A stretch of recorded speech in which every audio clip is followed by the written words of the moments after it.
2.8 में हमें कहा गया है an aeroplane is moving horizontally at a speed of 200 metre per second. तो आपके पास जो है वो कोई एरोप्लेन है और वो कुछ इस किस्म का है, मूव कर रहा है horizontally along the x axis, और इसकी जो स्पीड है वो 200 मीटर एक सेकंड में तय करता है at a height of 8 kilometre. तो इसकी जो अर्थ से हमारी सरफेस से हाइट है वो आपके पास 8 किलोमीटर है।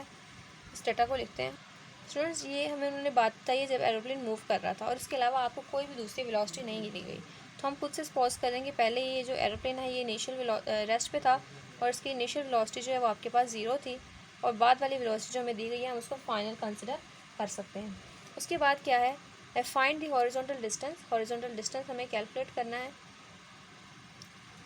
जो कि हमारे पास है एस इज इक्वल्स टू, ये हमें वर्टिकल डिस्टेंस दिया गया अलॉन्ग दी वाई एक्सिस, इसका ज़मीन से कितना फासला है तो वो हमारे पास 8 किलोमीटर है।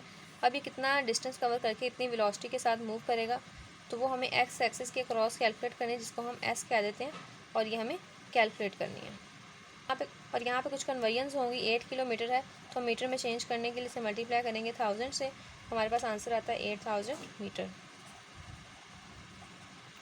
अब फॉर्मूला इस्तेमाल करेंगे डिस्टेंस का जो कि हमारे पास है S equals to V T. अब स्टूडेंट्स देखिए तो हम यहाँ पर वेलोसिटी भी हमारे पास है लेकिन टाइम नहीं है, तो टाइम को कैलकुलेट हम करेंगे। टाइम को कैलकुलेट करने के लिए हम सेकंड इक्वेशन ऑफ मोशन पे मूव कर जाएंगे। तो इसमें जब वैल्यूज़ पुट करवाएंगे टी को कैलकुलेट करने के लिए, तो एक्सेलरेशन हमारे पास गिवन नहीं है। तो एक्सेलरेशन जो हमारे पास एक कांस्टेंट होता है ग्रेविटेशनल एक्सेलरेशन, क्योंकि under the force of gravity ही चीज़ें मूव करती हैं, उसकी वैल्यू होती है 9.8 मीटर पर सेकेंड स्क्वायर। तो हम यहाँ पर भी 9.8 metre per second square use करेंगे। टी स्क्वायर को वैसे ही मल्टीप्लाई करवा देंगे 8000, किसी भी चीज़ को 0 से मल्टीप्लाई करें तो 0 आता है। 9.8 को हम 2 से डिवाइड करवा सकते हैं, हमारे पास आएगा 4.9 टी स्क्वायर। 0 में किसी भी चीज़ को ऐड करवाएं तो हमारे पास वही चीज़ आ जाती है। हमें कैलकुलेट करना है यहाँ से टाइम के साथ 4.9 मल्टीप्लाई हो रहा है तो राइट साइड पे आके आपके पास डिवाइड हो जाएगा। तो आप लोग लिख सकते हैं 8000 divided by 4.9 is equals to T square, जो आपके पास वैल्यू देता है और हमें इसका अंडर रूट कैलकुलेट करवाना है क्योंकि हमें सिंपल टी चाहिए। या हमारे पास टी का स्क्वायर आ रहा है, taking square on both sides, तो टी की वैल्यू आपके पास आती है 40.4 सेकेंड्स। अब इस टी की वैल्यू को आप इसमें पुट करवाएंगे। फॉर एग्जांपल आप इसको नाम दे देते हैं क्वेश्चन 1 का, put in 1 to get S is equals to V की वैल्यू 200 और टी की वैल्यू 40.4 जो हमने अभी कैलकुलेट किया है। दोनों को मल्टीप्लाई करवाएंगे, हमारे पास आंसर आएगा 8080 मीटर, और ये हमारे पास है वो हॉरिजॉन्टल डिस्टेंस जो कि ये एरोप्लेन कवर करेगा। अब अगर हम इसको किलोमीटर में चेंज करना चाहते हैं तो हम यहाँ साइंटिफिक नोटेशन का इस्तेमाल कर सकते हैं। 1 2 3, ये 3 स्टेप्स पीछे आए हैं 8.080, और जितने स्टेप्स पीछे आए हैं उतनी हम 10 की पावर दे सकते हैं। इसके लिए आप साइंटिफिक नोटेशन का मेरा लेक्चर देख सकते हैं कि मैंने इसको कैसे कन्वर्ट किया। तो यहाँ हमारे पास ये डिस्टेंस आ रहा है, at this distance bomb should be released. Next हमारे पास है 2.9 की स्टेटमेंट है, why does the range of a projectile remain the same when angle of projection is change from theta two theta dash. तो हमारे पास यहाँ पर दो एंगल्स हैं, हम थीटा को अगर थीटा डैश से चेंज कर लेते हैं, इसका मतलब है कि थीटा डैश इक्वल होता है 90 डिग्री माइनस थीटा के। तो आपके पास रेंज जो है वो सेम क्यों रहती है। Also show that for complementary angles of projection the ratio R divide by R dash is equals to 1। तो हमें देखना है रेंज का फार्मूला हमारे पास होता है R is equals to V I square sine 2 theta divided by G. तो हमारे पास दो रेंज आ गई हैं। एक हमारे पास सिंपल रेंज है जो कि 4 एंगल थीटा डैश, और एक हमारे पास रेंज होगी 4 एंगल 90 डिग्री माइनस थीटा। या हम ये भी कह सकते हैं कि हमारे पास सिंपल एंगल के लिए है थीटा के लिए, क्योंकि हमने इसे कंपेयर करवाना है थीटा डैश, तो हम कहेंगे theta dash is equals 90 degree minus theta.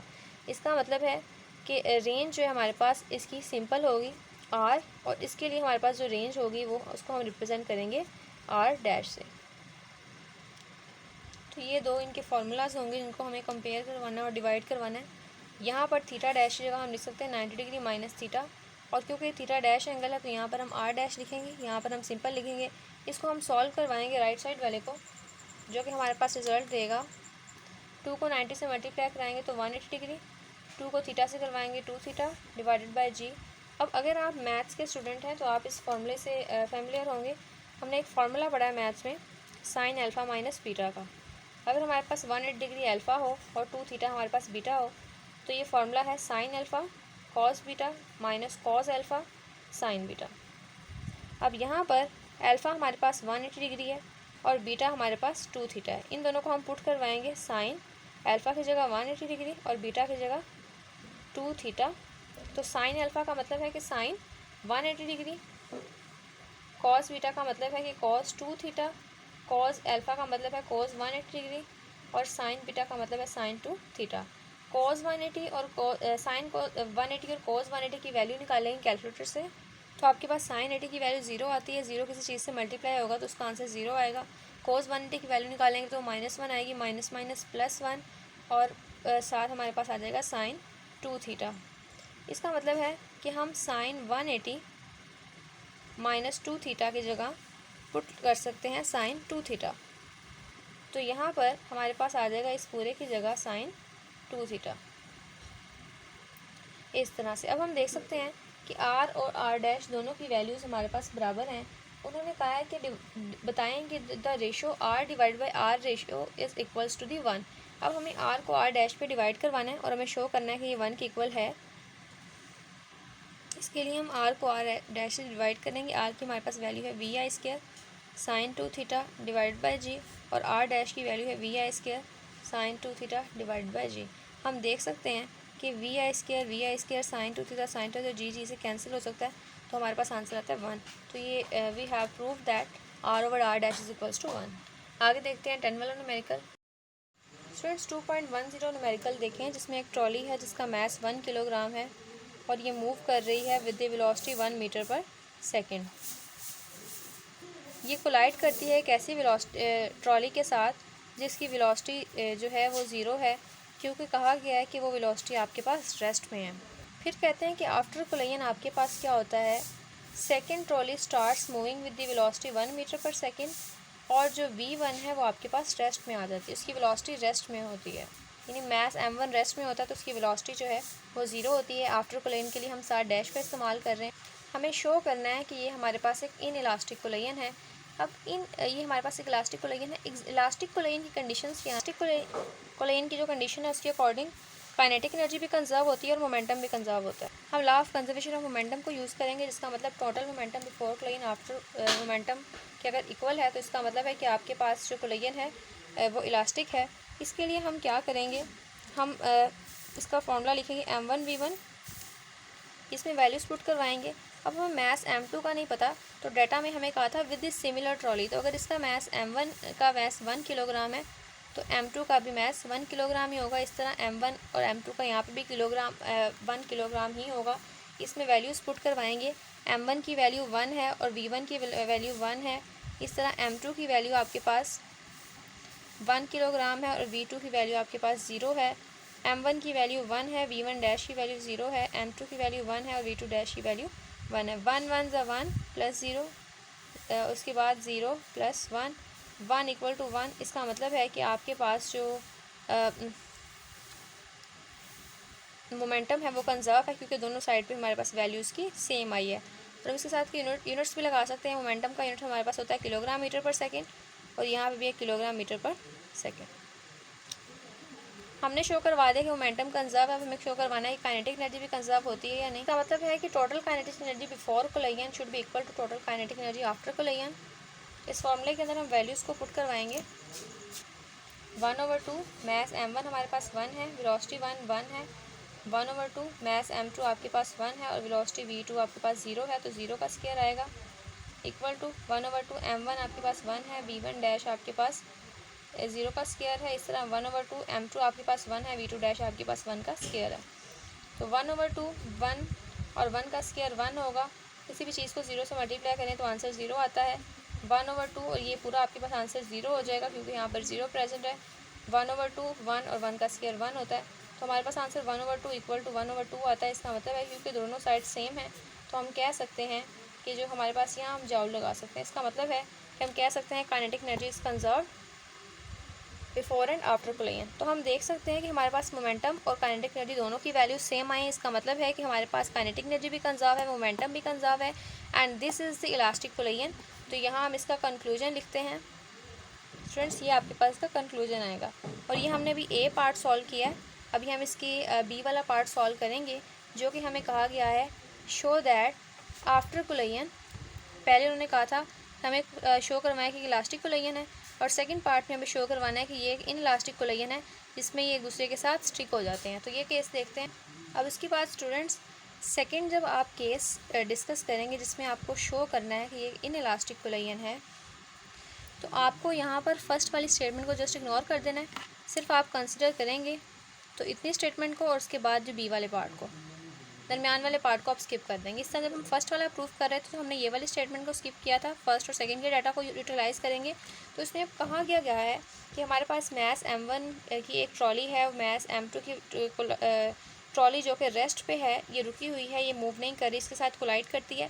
जब कोलाइड करती है because it is an in elastic collision, तो ट्रॉली 1 ट्रॉली 2 के साथ स्टिक हो जाती है, और इनका जो मैस है वो कंबाइंड मैस होगा m1 प्लस m2। इसकी जो वेलोसिटी होगी वो कंबाइंड वेलोसिटी होगी जो कि 0.5 मीटर पर सेकंड होगी। अब इन इलास्टिक कोलिजन का मतलब है कि हमारे पास यहाँ पर दो चीज़ें होंगी, काइनेटिक एनर्जी हमारे पास सिस्टम की कंजर्व नहीं होगी, जबकि मोमेंटम हमारे पास कंजर्व होगा। तो हम law of conservation of momentum को यूटिलाइज़ करेंगे यहाँ पे। अगर हम इनके मोमेंटम्स को देखेंगे तो इसका मोमेंटम होगा m1v1, ट्रॉली 2 का मोमेंटम होगा m2v2। इसका मतलब है कि ये इनका वो केस है जो कि बिफोर कोलिजन है, और law of conservation of momentum में हम total momentum before collision should be equal to the total momentum after collision. तो बिफोर कोलिजन का मोमेंटम आपके पास m1v1 प्लस m2v2 है, और after collision they stick to each other, तो इनका जो मैस है वो m1 प्लस m2 होगा, और उसकी जो वेलोसिटी है वो vf होगी। तो ये जो केस है ये आपके लिए आफ्टर कोलिजन है।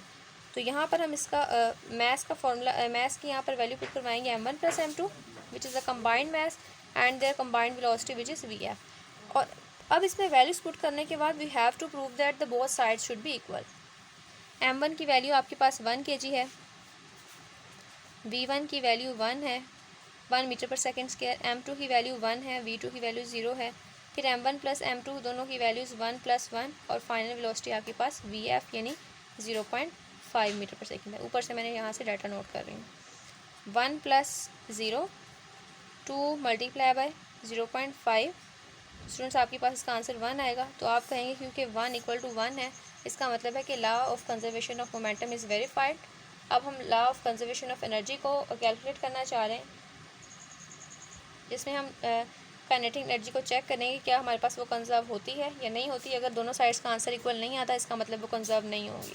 Total energy before collision should be equal to the total energy after collision.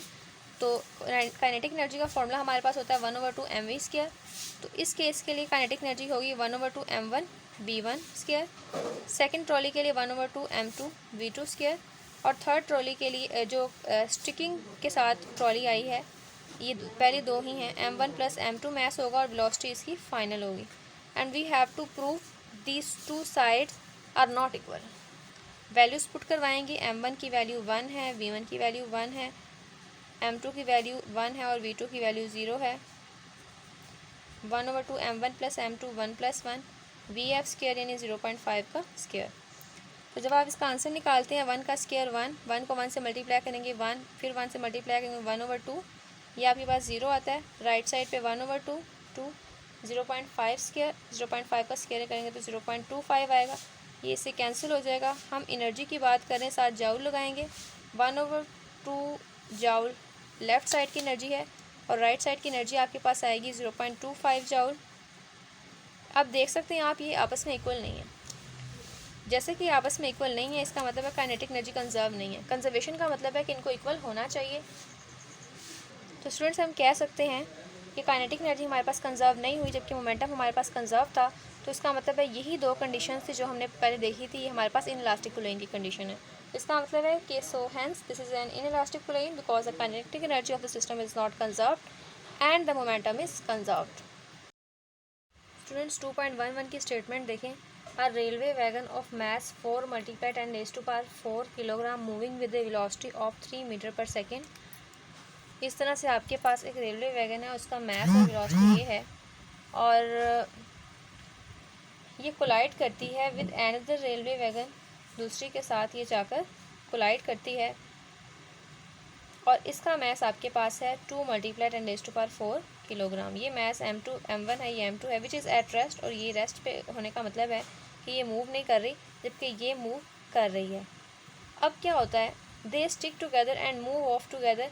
जब इस तरह टकराती है तो ये एक दूसरे के साथ स्टिक हो जाती हैं और सिंगल मास की तरह मूव करने लग जाती हैं ऐसे। अब हमें इसकी कंबाइंड वेलोसिटी निकालनी है। कंबाइंड वेलोसिटी का मतलब है कि हमें m1 + m2 ये दो मैसेज हैं, कंबाइंड वेलोसिटी नहीं फाइनल वेलोसिटी जिसके साथ ही मूव करते हैं, हमें वो फाइंड आउट करनी है।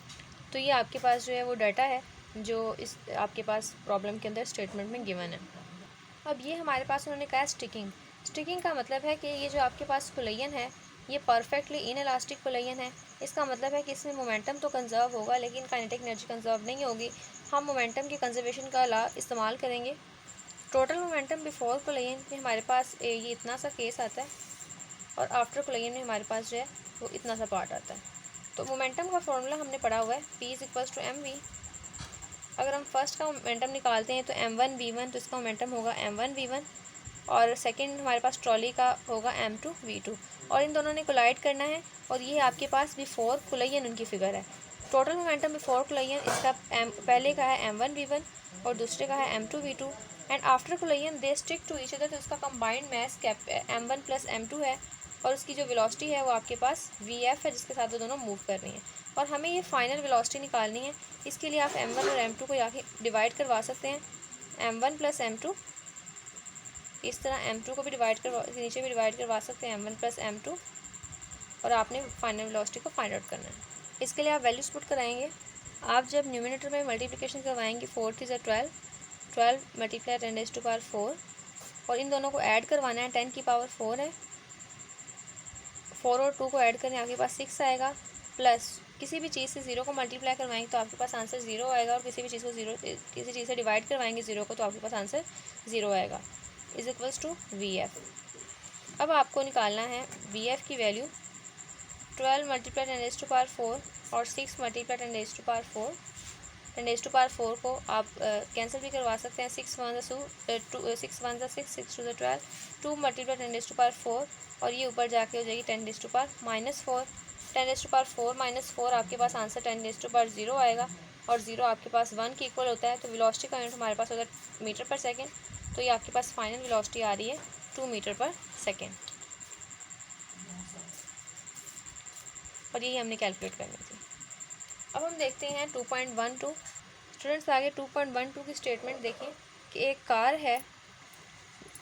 है जिसका मास आपके पास 575 किलोग्राम है, और उसकी वेलोसिटी 15 मीटर/सेकेंड है। Smashes into rear end of a car with, और दूसरी कार के साथ वो स्मैश करती है, और दूसरी कार का मास आपके पास 1575 kg है, और उसकी वेलोसिटी 5 मीटर/सेकेंड है, यानी कि सेकेंड कार रेस्ट पे नहीं है, और ये दोनों जो है वो सेम डायरेक्शन में मूव कर रही होती है जब ये एक दूसरे के साथ कोलाइड कर लेती हैं। अब जो रेड कार है उसकी वेलोसिटी आपने कैलकुलेट करनी है, यानी कि फाइनल वेलोसिटी, क्योंकि इस केस में हमारे पास इनइलास्टिक कोलिजन है। इनइलास्टिक कोलिजन का मतलब है काइनेटिक एनर्जी भी कंजर्व नहीं होगी बल्कि उसका लॉस होगा, और मोमेंटम हमारे पास कंजर्व होगा। इसका मतलब है मोमेंटम कंजर्वेशन का लॉ इस्तेमाल कर सकते हैं, काइनेटिक एनर्जी कंजर्वेशन का कानून हम इस्तेमाल नहीं कर सकते, बल्कि हम इसका लॉस ऑफ काइनेटिक एनर्जी जो है वो कैलकुलेट कर सकते हैं, और हम इसका जो है कंजर्वेशन को चेक नहीं कर सकते। और इलास्टिक कोलिजन में हमने एक और चीज़ भी देखी थी, इनइलास्टिक कोलिजन है। इनइलास्टिक कोलिजन में हमने एक और चीज़ भी देखी थी कि आफ्टर कोलाइडिंग ये जो दोनों कार्स हैं वो एक दूसरे के साथ स्टिक हो जाती हैं। स्टिक होने का मतलब है कि जो इनकी वेलोसिटी होगी वो कंबाइंड वेलोसिटी होगी, ये कंबाइंड फाइनल वेलोसिटी के साथ मूव करेंगे, जबकि इनका जो मास है वो दोनों का कंबाइंड यानी m1 + m2 को ऐड करने से आएगा। तो हम law of conservation of momentum को यूज़ करेंगे, और हमें ये वाली फाइनल वेलोसिटी को कैलकुलेट करना है। बिल्कुल पिछले न्यूमेरिकल की तरह यहाँ पर भी हम vf की इस तरह से वैल्यू निकाल लेंगे। अब हम इन सब वैल्यूज़ को पुट करवाएंगे। m1 की वैल्यू पुट करवाई, v1 की करवाई, और फिर m1 और + m2 इस तरह राइट साइड पे, जो हमारे पास दोनों को डिनोमिनेटर में एडिशन करवा के आ रहा है वो हमारे पास आता है 2150 और इस तरह यहाँ पर भी 2150। अब m1 को v1 से मल्टीप्लाई करवाएंगे, हमारे पास आएगा 8625, इसे करवाएंगे 7875। हम डिवाइड करवाएंगे इसको भी और इस साइड को भी डिवाइड करवाएंगे, तो हमारे पास यहाँ हम इसकी वो भी कर सकते हैं, एलसीएम भी ले सकते हैं। अगर हम एलसीएम लेते हैं तो हमारे पास आता है 16500 21500। स्टूडेंट्स एक आसान अप्रोच ये भी है कि आप इसको और इसको डिवाइड करवा के फिर ऐड करवा लें, वो भी पॉसिबल है। तो हमारे पास जो फाइनल वेलोसिटी की वैल्यू आती है वो आती है 7.674 metre per second. 1 metre second में इतने मीटर जो है वो cars with their combined mass and combined velocity cover कर सकते हैं। और सेकंड चीज़ जो हमें बी वाले पार्ट में प्रिडिक्ट करने के लिए दी गई डाटा में, how much kinetic energy is lost in this collision. तो अब हम काइनेटिक एनर्जी को लॉस्ट को निकालेंगे, क्योंकि इन इलास्टिक कोलिजन है तो काइनेटिक एनर्जी हमारे पास कंजर्व नहीं हुई। अगर स्टूडेंट्स हम इनिशियल काइनेटिक एनर्जी का फॉर्मूला लिखें तो हमारे पास होगा, क्योंकि इसका मैस m1 और वेलोसिटी v1 है, इसका फॉर्मूला होगा 1/2 m1 v1 स्क्वायर, क्योंकि काइनेटिक एनर्जी के फॉर्मूले में v का स्क्वायर आता है। इस तरह सेकेंड हमारे पास होगा 1/2 m2 v2 स्क्वायर। अब हम इसमें वैल्यूज़ पुट करवा सकते हैं। आप वेलोसिटी का पहले स्क्वायर लेंगे, फिर मैस m1 से मल्टीप्लाई कराएंगे, फिर 2 से डिवाइड करवाएंगे, तो ये आंसर आएगा। इस तरह 5 का स्क्वायर लेके 1575 से मल्टीप्लाई करवा के 2 से डिवाइड करवाएंगे, तो ये आंसर आएगा। फिर दोनों को ऐड कर देंगे तो ये आपके पास काइनेटिक एनर्जी आ रही है जो कि इनिशियल थी। अब हम फाइनल निकाल के दोनों का लॉस कैलकुलेट करेंगे बाय पुटिंग इन इक्वेशन 1। अब काइनेटिक एनर्जी फाइनल का हमारे पास फॉर्मूला होगा, क्योंकि after collision m1 plus m2 combined mass है, तो यहाँ पर हम कैपिटल M भी यूटिलाइज़ कर सकते हैं और m1 प्लस m2 दोनों में से जो मर्जी कर सकते हैं। और इनकी वेलोसिटी भी एक ही है, वो फाइनल वेलोसिटी है, क्योंकि काइनेटिक एनर्जी में वेलोसिटी का स्क्वायर आता है, तो यहाँ पे भी हम स्क्वायर ऐड करेंगे। हम इसमें वैल्यू पुट करवाते हैं, m1 और m2 की वैल्यू पुट करवाए, फाइनल वेलोसिटी की वैल्यू हम कैलकुलेट कर चुके हैं। उसका स्क्वायर लेंगे, इन दोनों को ऐड करेंगे, फिर मल्टीप्लाई करेंगे और फिर हम 2 से डिवाइड करेंगे, तो हमारे पास आंसर आता है 6324 जाउल। अगर स्टूडेंट्स आपको इसकी कैलकुलेशन में कोई प्रॉब्लम हो तो आप मेरे से कमेंट सेक्शन में पूछ सकते हैं, आई विल रिजॉल्व दिस। अब हम पुट करवाएंगे इसमें इक्वेशन 1 में। स्टूडेंट्स हम यहाँ पर इनिशियल माइनस फाइनल करेंगे। इनिशियल माइनस फाइनल करने की रीज़न ये है कि पहले आपके पास मोमेंटम की वैल्यू ज़्यादा थी, जब कंबाइंड है उसकी वेलोसिटी क्योंकि फिर डिक्रीज़ हो गई है आफ्टर कोलिजन के भी इफेक्ट्स होते हैं, जारी बात है, तो फिर हम इसलिए उसकी ज़्यादा में से कम चीज़ को निकालते हैं, तो हम इनिशियल माइनस फाइनल करेंगे। और हमारे पास इनिशियल काइनेटिक एनर्जी की वैल्यू आई थी 84375 और फाइनल की आई थी 63240 जाउल। दोनों जाउल हैं क्योंकि एनर्जीज़ हैं, तो हमारे पास इसका आंसर आता है 21135। और ये आपके पास चेंज इन काइनेटिक एनर्जी है, जिसको हम कहते हैं loss in kinetic energy. Loss in kinetic energy का मतलब है ये काइनेटिक एनर्जी आपके पास ज़ाया हो गई in the heat of form, in the heat of sound या डिफॉर्मेशन में। इस तरह के इफेक्ट्स की वजह से काइनेटिक एनर्जी आपके पास ज़ाया हो गई।